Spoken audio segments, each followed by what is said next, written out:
Welcome back, guys. Back out here with the Dodge. Let's do some small stuff. We got to get new U-joints in this rear drive shaft so we can get that in the truck. The front one's over here. I was gonna put new U-joints in that, but they don't look too bad. So I'm just gonna do the two in the rear drive shaft. That's gonna get used the most. Obviously, we probably won't be full driving this truck that much, and that one's not in bad shape. You can get a whole new drive shaft, I think, for like 70 bucks anyway. So if they do go bad, I might just do that. I don't really feel like messing with all these U-joints, and 70 bucks for a new drive shaft, that's kind of cheap considering the fact two of these U-joints are almost like 40 bucks. So when you can get a whole new one, that wouldn't be bad. But anyway, let's go ahead and knock this one out. I got to get these two like C-clips out right here on this side and then beat this one out. We got the two new ones right there. They are greasable.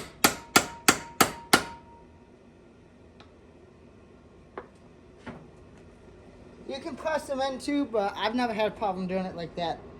Probably, a lot of people probably won't like it doing it like that, but I've never had a problem. So, let's get the other cap in. I'll do the other side of this drive shaft, and then this one will be good to go, get put back in the truck, and we can grease it up. U-joints are done, except I might have to redo that top one because I kind of messed it up. Right now, we're going to start messing with the gas tank. Me and Dan got the fuel sending unit so you can see your level in there. Setting up the fuel pump right now. This is the pump. It's from Holly. That's all good. Hose is all on there. Got to get the sock on it. And then this just sits in there. You unscrew these. These will fall out like this. And then it'll just squeeze the tank. Seal it. So shouldn't be too bad. Let me go ahead and get this all set up. I'll show you guys when it's done. We also got to put some points in there so we can get the fuel to come out of it, and then the other one's a vent. Got the pump in. It wasn't too bad. It kind of feels weird doing it, but it's these 5 bolts right here. So when you turn it, those fins in there grab the gas tank since there's no holes in this, and it's not like got a lean on it. And then it just puts pressure on it and pulls them together, and then seals. So just kind of tighten it like a wheel, like 1, 2, 3, and do it a couple times. Don't just crank one down. I think it'll get on even on you. That's what I did. I kept going around, just working it down, and yeah, it tightened up. You squished that seal. I don't think that's gonna leak. Kind of actually a cool design, other than I wish it wasn't Allen keys. If it was regular bolts, I'd like that better, because over time Allen keys, I think, in my opinion, definitely out in weather, like it's gonna be under a truck, strip out easier than regular bolts. But I'm just putting some thread tape on these.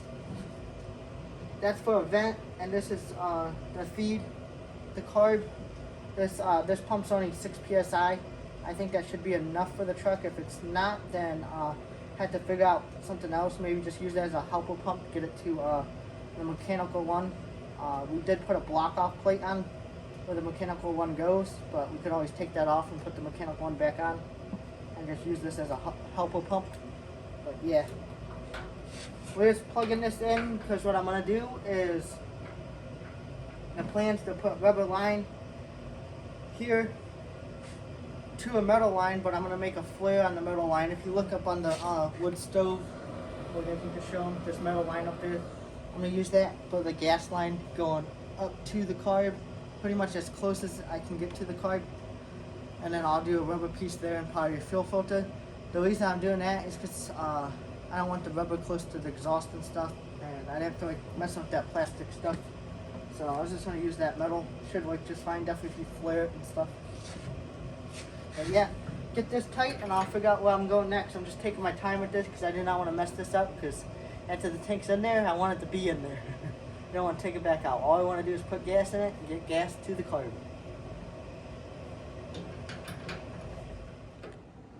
Back under here now, working on this gas tank. We got the wires out. Green's ground, white's positive. But we got this, that's the out. I just got to get that hose clamp tightened up. Goes back to this metal line, and I'll show you guys how we got that ran in a second. But that's going up to the carb, and yes, the carb and everything's in the truck. There's a bunch of stuff done to the truck that you guys didn't see in this video, but anyway, this probably should work. Remember I said probably. Don't know yet, but we got to wait to mount the straps. We got that plate up there going down, the hook to the other strap. And They'll both get bolted down with that bolt for that strap, and then that strap. I'll show you guys what I got going on with the filler neck. It's kind of funny. So there's the filler neck, rubber neck. That other black hose is gonna go to that small one. And then this thing's like $70 to buy a new one. I will buy a new one eventually, but I want to get this thing running, so I made this one work for now. It's broke. We just slid that bolt in there, got a bolt in there, and it's pretty solid for now. It should work. So yeah. I haven't even looked at the gas line yet, because when I ran it, Dan was up here, but yep, there it is. Right there in the firewall coming up.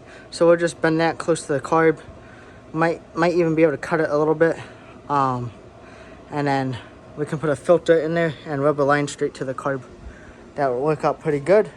That's running all along the frame here, away from the header. And where it is close to the header, there's some heat stuff on it.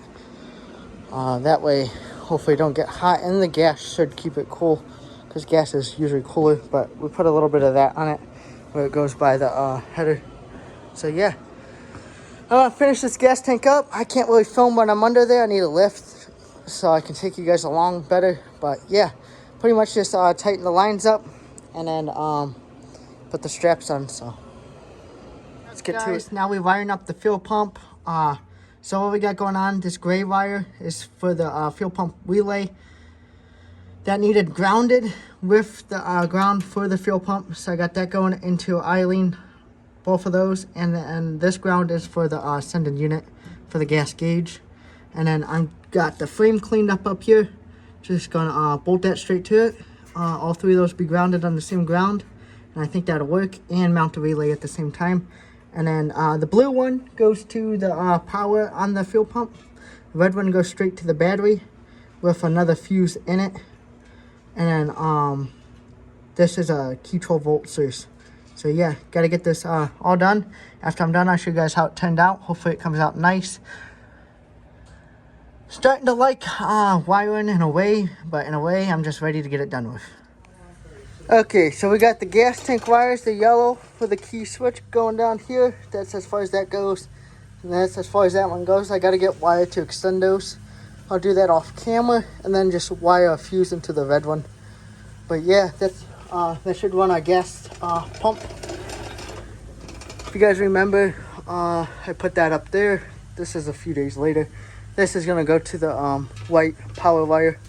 So this should get power once the key gets turned, and that's what will turn that on, I'm pretty sure. Hopefully it all works good. So last thing we're gonna do today is change this tranny filter. Probably gonna get a new pan for this eventually, just to make it look nicer, or paint that one. But for today, we're gonna get a different one. They're cheap enough. I found a chrome one that I want, but we're gonna pop that off. It's just a bunch of halves, and I got a new filter and seal on it. I'll make a mess real quick, and I'll be right back. Here's the pan. We got a lot of stuff in it right there, but the fluid was super red. Hopefully the tranny lasts. We'll find out, but yeah, I don't know. Quite a bit of sludge in there. Yeah, we'll find out. Only one way to find out: drive it. But yeah, it shifted good when I drove it to the yard and everything. You couldn't even feel it shift. I don't think anyone's ever said anything about the tranny. We'll find out. Has a better tranny cooler on it now and whatnot, so we'll see what happens. I'm gonna get this all cleaned up, get the new filter on, put this in, and then call it a day for this part. Give me a like, comment, subscribe. Stay tuned for more. We got the gas tank in there. I'll do the rest of that off camera. And this is what it's looking like now, in case it changes on you guys by the time you guys see it next time. But yeah, this is what it's looking like. So hopefully you guys can see the progress in the next video. I'm trying to work hard on it, get it done, get it driving down the road, get to the next one.